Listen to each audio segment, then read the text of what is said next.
Hello बच्चों, स्वागत है आप सभी का एक और नई वीडियो में। आशा करता हूँ सभी बहुत अच्छे से होंगे। और आज की वीडियो में हम कक्षा 12 बिजनेस स्टडीज़ का जो सिलेबस उत्तराखंड बोर्ड ने जारी किया है उसके बारे में बताएंगे। और यहाँ से आपको ये भी पता चल जाएगा कि आपका एग्जाम में कैसे आपको तैयारी करनी है अभी से, और कौन कौन से चैप्टर आपके अभी ऐड हैं बुक में और कौन से चैप्टर हटा दिए गए सिलेबस से। तो वो सारी बातें हम यहाँ पे करेंगे। तो चलिए शुरू करते हैं वीडियो और बढ़ते हैं आगे।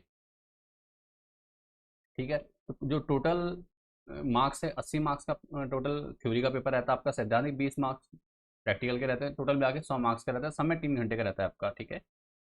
और ये मैंने हिंदी मीडियम के बच्चों के लिए बना रखा है। इसके अलावा इंग्लिश मीडियम के बच्चों के लिए भी मैं बता दूंगा कहाँ से वो लोग सिलेबस डाउनलोड कर सकते हैं और इजीली उसको पढ़ सकते हैं। ठीक है। बाकी समझ में आपको यहाँ से आ जाएगा। कोई डाउट रहता है तो कमेंट जरूर कर दीजिएगा आप। तो देखिए, सारे इकाई और विषय और अंक जो है मैंने सामने लिखे हुए हैं। तो पहला जो भाग है आपका प्रबंधन के सिद्धांत और कार्य। ठीक है। प्रबंधन के सिद्धांत और कार्य, ये आपका 50 मार्क्स का आएगा टोटल। इसमें क्या क्या है देखो, इसके अंदर कौन कौन सी इकाई है, कौन कौन से यूनिट आते हैं। ठीक है। प्रकृति और प्रबंधन का महत्व। ठीक है। इसके अंदर ये टॉपिक है, ये टॉपिक आप लोगों ने पढ़ लेने हैं अच्छे से, ये तैयार कर लेना। ठीक है। पेपर में ये आएंगे आएंगे आपकी बुक में, ये चैप्टर हैं इस समय। ठीक है। ये टॉपिक्स हैं। तो यहाँ से आपका इस यूनिट से 16 मार्क्स का आपका बनने वाला है। प्रबंधन की अवधारणा, विशेषता, उद्देश्य और महत्व है। प्रबंधन प्रबंधन के कार्य है, प्रबंधन के स्तर है, प्रबंधन एक कला के रूप में, विज्ञान के रूप में और पेशे के रूप में, समन्वय की अवधारणा और महत्व। ठीक है। तो ये जो आपका यूनिट रहने वाला है पहला, इससे 16 मार्क्स का आएगा। एक ये वाला और एक अगला, इन दो से 16 मार्क्स का आपका आने वाला है। तो दूसरा क्या है, प्रबंधन के सिद्धांत। इसमें आपके जो टॉपिक रहेंगे, प्रबंधन के सिद्धांत, अर्थ और महत्व, पयोल के प्रबंधन के सिद्धांत, टेलर के वैज्ञानिक प्रबंधन के सिद्धांत और तकनीकें। तो ये दो यूनिट जो है यहाँ से आपका आ रहा है 16 मार्क्स का। ठीक है। ये 16 मार्क्स का आपका कवर करेगा ये दो यूनिट। तो आपने इसको अच्छे से तैयार कर लेना। उसके बाद आगे बढ़ते हैं। व्यवसाय पर्यावरण, व्यवसाय पर्यावरण की अवधारणा और महत्व। ठीक है। इस यूनिट से आपका 6 मार्क्स का आने वाला है। व्यवसाय पर्यावरण से, व्यवसाय पर्यावरण के आयाम, आर्थिक, सामाजिक, तकनीकी, राजनीतिक और कानूनी। ठीक है। विमुद्रीकरण और जीएसटी के विशेष संदर्भ में भारत में आर्थिक पर्यावरण। ठीक हो गया। उसके बाद व्यवसाय पर्यावरण पर उदारीकरण, निजीकरण और वैश्वीकरण, एलपीजी का प्रभाव। ठीक है। तो ये टोटल आपका 6 मार्क्स का इस यूनिट से आएगा। तो आपने इसको भी अच्छे से देख लेना है। आगे बढ़ते हैं। नेक्स्ट जो यूनिट रहने वाला ये है नियोजन। नियोजन की अवधारणा, महत्व और विशेषताएं, नियोजन प्रक्रिया, नियोजन के प्रकार, एकल उपयोग और स्थायी योजना, उद्देश्य राजनीति, नीति, प्रक्रिया, विधि, नियम, बजट और कार्य की अवधारणा। तो ये आपने सारे टॉपिक अच्छे तैयार कर लेने। ये यूनिट और इसके आगे एक और है, नियोजन के आगे आयोजन, यूनिट 5। इसमें क्या है आपका, देखिए, योजना की अवधारणा और महत्व, आयोजन प्रक्रिया, संरचना का आयोजन, क्रियात्मक व प्रभागी आयोजन, औपचारिक और अनौपचारिक संगठन, प्रतिनिधित्व, अवधारणा, महत्व और तत्व, विकेंद्रीकरण और अवधारणा के महत्व, प्रतिनिधित्व और विकेंद्रीकरण के बीच अंतर। इन दो यूनिट से, नियोजन और आयोजन से, आपका 10 मार्क्स का पेपर बनने वाला है। तो आपने इसको अच्छे तैयार कर लेना है बेटा यहाँ से। ठीक है।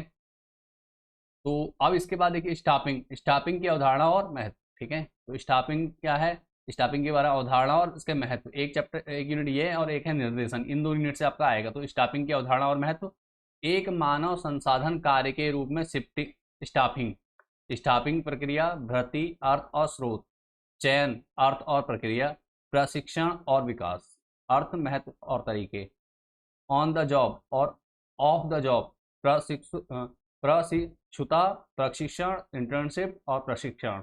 ठीक है। यहाँ से और इसके बाद अगला जो है निर्देशन, निर्देशन की अवधारणा और महत्व। इन दो यूनिट से आपका 14 मार्क्स का बनने वाला है। ठीक है। तो इसको, इसमें क्या क्या आपको टॉपिक मेन पढ़ने हैं देख लीजिए। निर्देशन की अवधारणा और महत्व, निर्देशन के तत्व, पर्यवेक्षण, प्रेरणा। ठीक है। नेतृत्व और संचार। बाकी आप पढ़ लेंगे आराम से, मैं ज़्यादा लंबा नहीं खींचूंगा वीडियो, नहीं तो बहुत लंबी हो जाएगी। ठीक है। हाँ ठीक है। तो अगला है, जो अगला यूनिट है आपका नियंत्रण, नियंत्रण की अवधारणा और महत्व, नियंत्रण प्रक्रिया और नियोजन और नियंत्रण के बीच संबंध। यहाँ से 4 मार्क्स का बनने वाला है आपका। तो ये आपका टोटल यहाँ से 50 मार्क्स का हो जाएगा। उसके बाद जो भाग ब है, व्यवसाय, वित्त और विपणन, यहाँ से 30 मार्क्स का आपका टोटल बनने वाला है। ठीक है।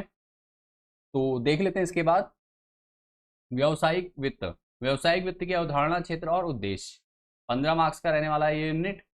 इसमें क्या है आपका, वित्तीय प्रबंधन, अर्थ, भूमिका, उद्देश्य, वित्त निर्णय, वित्त नियोजन, पूंजी संरचना, अर्थ और कारक जो इसे प्रभावित करते हैं, स्थायी और कार्यशील पूंजी, अर्थ और कारक जो उन्हें प्रभावित करते हैं, पूंजी बाजार, मुद्रा बाजार, पूंजी बाजार, ठीक है, ये सब आपने करना है। स्टॉक एक्सचेंज के कार्य, सेबी के कार्य, ठीक है, SEBI सेबी के कार्य, ये सारे आपने क्या करना है, तैयार कर लेना है अच्छे से। ये यहाँ से आपका 15 मार्क्स का बनने वाला है, ठीक है।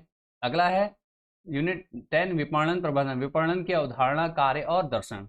तो विपणन मिश्रण, अवधारणा और उसके तत्व आगे दे रखे हैं, उत्पाद, कीमत, शारीरिक वितरण, संवर्धन, ठीक है, ये सारे आपने तैयार करने हैं। यहाँ से भी आपका टोटल 15 मार्क्स का बनेगा। और साथ में एक जो यूनिट लास्ट आपका 11 जो उपभोक्ता संरक्षण, यहाँ से और इससे पहले वाले विपणन प्रबंधन, इससे टोटल 15 मार्क्स का बनना है। तो उपभोक्ता संरक्षण का अर्थ और महत्व, ठीक है, उपभोक्ता संरक्षण का अर्थ और महत्व। आगे है उपभोक्ता संरक्षण अधिनियम 2019 में उल्लेखित उपभोक्ता अधिकार और जिम्मेदारियां, ठीक है। उपभोक्ता संरक्षण अधिनियम 2019 में उपभोक्ता शिकायत के निवारण के तरीके, ठीक है, और जिला आयोग, राज्य आयोग और राष्ट्रीय आयोग, इन सब के बारे में, ठीक हो गया। तो ये टोटल आपका यहाँ से आपका 15 मार्क्स का बनेगा। और टोटल ये 50 + 32 यूनिट है आपकी, तो इससे टोटल 80 मार्क्स का बनेगा। और 20 नंबर का आपका प्रैक्टिकल रहने वाला है, ठीक है। प्रैक्टिकल की डिटेल्स यहाँ दे रखी है, आपने पढ़ लेनी है। 15 अंक प्रोजेक्ट रिपोर्ट करते हैं, 3 वाइवा के हैं, ठीक है, बाकी 5 अंक किसके हैं, सतत मूल्यांकन, ठीक है। इस प्रकार से बटा रहता है आपका, ये यहाँ से बटा हुआ है, तो सामने आपको देख लेने मौखिक अंक, ये 3 नंबर किसके हैं, वाइवा के जो दिए हैं, ठीक है, यहाँ अलग से दिखा रखे हैं। तो टोटल आपके 20 मार्क्स का यहाँ से हो जाएगा। प्रोजेक्ट की जो कार्य करने के लिए क्या निर्देश है, देखो आपके प्रोजेक्ट की कुल लंबाई 25 से 30 पेजों की तो होनी चाहिए, कम से कम 25 से 30 पेज होने चाहिए आपके प्रोजेक्ट में। प्रोजेक्ट हाथ से लिखा हुआ होना चाहिए, हस्तलिखित, ठीक है। प्रोजेक्ट में एक साफ सुथरे फोल्डर में प्रस्तुत किया जाना चाहिए, एक फोल्डर का यूज करना है आपने। बाकी नीचे पेज में सामग्री कैसी है यहाँ देख लेंगे, आप पढ़ लेंगे।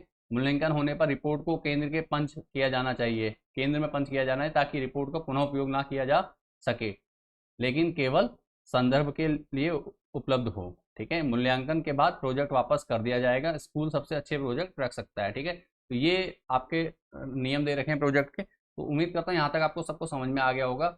अब इसके अलावा मैं आपको एक चीज़ बता देता हूँ, अगर आप लोगों को ये सिलेबस चाहिए तो कैसे आप कर सकते हैं, और उसके बाद में इंग्लिश मीडियम का सिलेबस जो रहेगा वो कैसे आप डाउनलोड करेंगे, या कैसे इंग्लिश मीडियम का क्या है समझा दूंगा मैं आपको, ठीक है। तो सबसे पहले आपने क्या करना है, अपने मोबाइल में गूगल पे चले जाना है, गूगल पे आपने टाइप करना है प्रवीण जोशी क्लासेस, ठीक है, ये सामने दिखाई दे रहा है प्रवीण जोशी क्लासेस, टाइप कर लेना आपने,